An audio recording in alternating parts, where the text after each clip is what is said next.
Good evening and welcome to Flip TV News. My name is Victor Ojo Ajayi. First, the headlines. DJ Switch responds Economic Community of West Africa State Court ruling. Now the news in full. Activist Disc Joker Switch has revealed that the federal government has been found guilty of violating human rights during the End SARS protest in 2020. According to the activist, the federal government has been found guilty by the Community Court of Justice of the Economic Community of West African State. The Nigerian government's actions, particularly its brutal and excessive use of force at the Lekki toll gate in Lagos, were denounced by the court in its scathing verdict on Wednesday. These actions were deemed a flagrant violation of numerous international human rights standards, including Articles 1, 5, 6, 9, 10, and 11 of the African Charter on Human and People's Rights. The Nigerian government was ordered by the court to provide 2 million naira in compensation to each victim, including DJ Switch, without holding back. Three powerful plaintiffs, DJ Switch, Perpetua Kamsi, and Dabia Rauluwa Adeyinka, filed the action, a serious claim against persecution. DJ Switch welcomed the ruling on her X platform on Thursday, calling the day it was rendered one of the best days of my life since the horrific event and expressing her immense happiness. She wrote, "After a 3-year battle against the Nigerian government at the Ecowas court, justice was served yesterday. We won.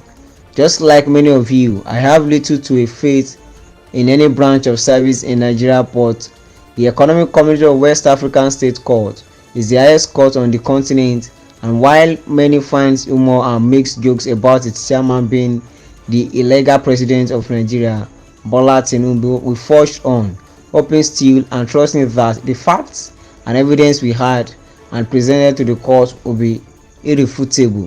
For those who say after how many years, I want you to understand that most court cases take a long time, especially one where the respondent tries to frustrate you, either not showing up on the set court dates or asking for adjournment for lack of preparation and all other silly excuses under the sun.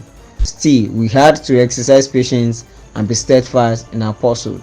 I cannot express the emotional trauma we have all been through, all the life changes we have had to make, but thankfully, with professional help, we have been able to walk through it, and this verdict certainly made a positive impact."